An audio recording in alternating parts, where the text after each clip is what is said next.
Hola, muy buenos días para todas las niñas de grado cuarto. Nos encontramos en esta ocasión para hacer un video tutorial del tema de la clase esta semana que está relacionado con los tipos o las clases de fuerzas que existen.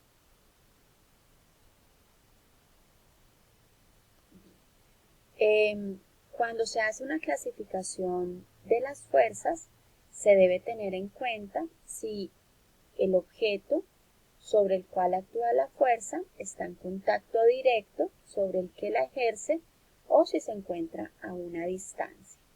Entonces, de acuerdo a esto, existen fuerzas por contacto y fuerzas a distancia. Vamos a analizar cada una de ellas. Las fuerzas por contacto pueden ocurrir entre dos o más objetos, pero ellos se encuentran en contacto directo, es decir, una fuerza actúa sobre el objeto de forma directa.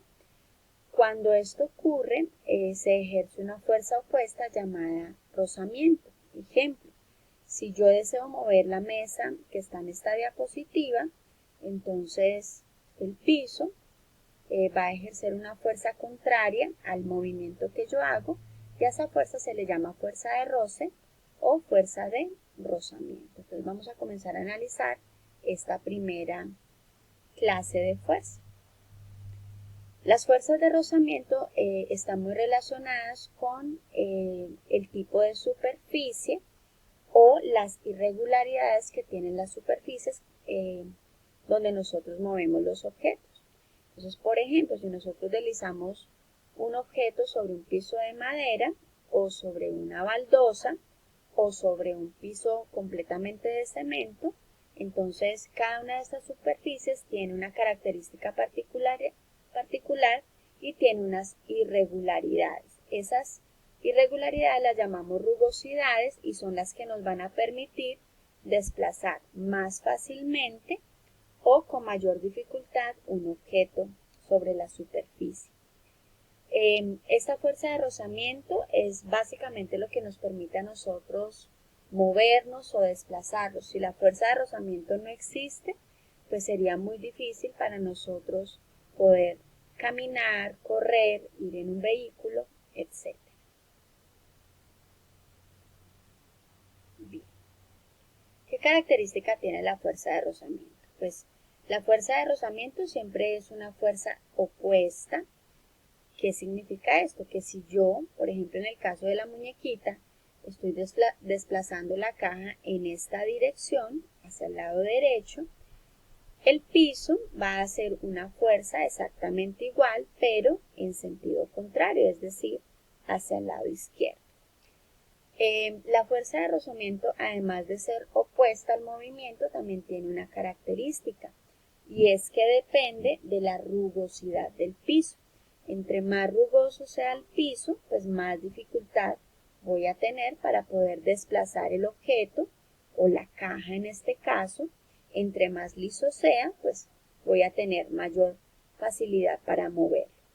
También depende de la masa del objeto. Si la masa del objeto es elevada, pues mayor dificultad voy a presentar para poderlo desplazar sobre una superficie determinada. Y mientras menor sea la masa, pues más fácil será el movimiento o el desplazamiento de este objeto. Bien. Las fuerzas a distancia, por el contrario, su mismo nombre indica que son las que se caracterizan porque los cuerpos que interactúan no requieren estar directamente en contacto, es decir, no requieren estar uno cerquita del otro. Dentro de este grupo de fuerzas existen la fuerza magnética y la fuerza peso, a la que llamamos nosotros la gravedad. Entonces vamos a hablar primero de la fuerza magnética. La fuerza magnética, como su nombre lo dice, es una fuerza que actúa a distancia y va a estar presente obviamente en materiales que tienen características magnéticas, es decir, materiales que son fácilmente atraídos por el uso de imanes. Todos los imanes tienen una característica y es que están hechos con metales que luego se electrizan se colocan a altas temperaturas y esta electrización es lo que produce el magnetismo que ellos tienen. Todos los imanes tienen un polo o un lado que le llamamos polo norte y otro lado que le llamamos polo sur. Cuando en un imán los polos opuestos se encuentran, existe una atracción. Entonces, por ejemplo, en el caso de la imagen, si el lado o el polo norte de este imán se ponen, digámoslo, cerca del lado o del polo sur del otro imán, va a resultar una fuerza de atracción.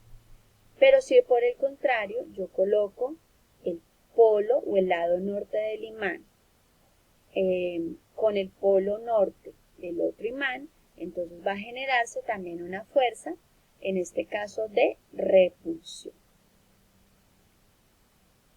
En el caso de nuestro planeta, pues nosotros también tenemos un enorme imán. La Tierra es un imán gigante debido a que el interior, el núcleo de la Tierra, contiene hierro a altas temperaturas y la misma electrización que producen estas temperaturas hace que en nuestro planeta se generen los polos. Esos polos son detectados por un aparato que llamamos la brújula, donde esta agujita es un imán y ese imán es atraído hacia los dos polos, el polo norte y el polo sur. Entonces yo te invito a que leas este pequeño artículo y hagas la actividad que aparece aquí al lado derecho. Bien, ahora vamos a hablar de la fuerza que llamamos peso o lo que también significa la fuerza de gravedad. La fuerza peso es una fuerza, digámoslo, que no es evidente, es una fuerza que mantiene los cuerpos fijos al suelo, evitando que estos se eleven o estén flotando. Y esta fuerza de gravedad, como les decía hace un momento, es generada por el campo magnético de la Tierra. Entonces, lo que hace esa fuerza es atraer todos los objetos directamente hacia el centro. Esta fuerza llamada peso o esta fuerza de gravedad depende estrictamente de la masa de un objeto. Cuanta más masa tenga el objeto, mayor va a ser su peso. Bien, entonces vamos a explicar esto teniendo en cuenta esta imagen. En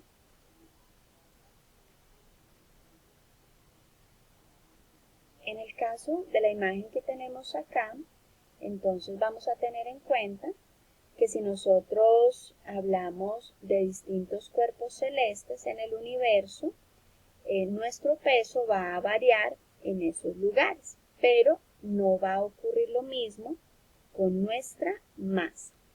¿Qué significa eso? Por ejemplo, si la niña que tenemos aquí como punto de partida en la imagen tiene una masa de 35 kilogramos, su masa va a ser la misma en la Luna, en la Tierra o en Júpiter. Lo que va a cambiar para ella es su peso y este peso cambia básicamente porque está cambiando la masa de estos cuerpos. ¿Qué significa eso?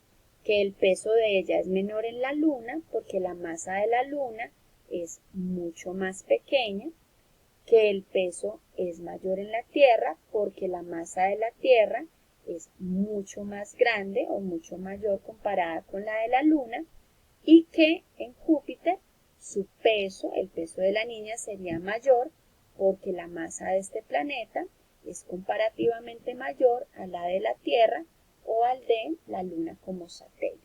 Entonces, en el caso de la niña, la masa en cada uno de estos lugares es constante. Ella va a seguir teniendo una masa de 35 kilos. Lo que va a cambiar es su peso.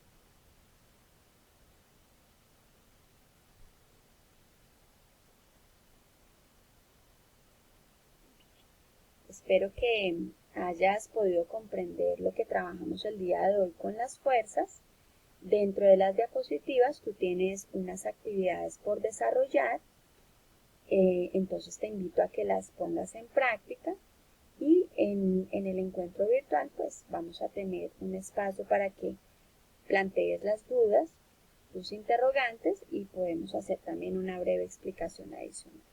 Cuídate mucho, te mando un abrazo y te deseo muchos éxitos en esta última etapa.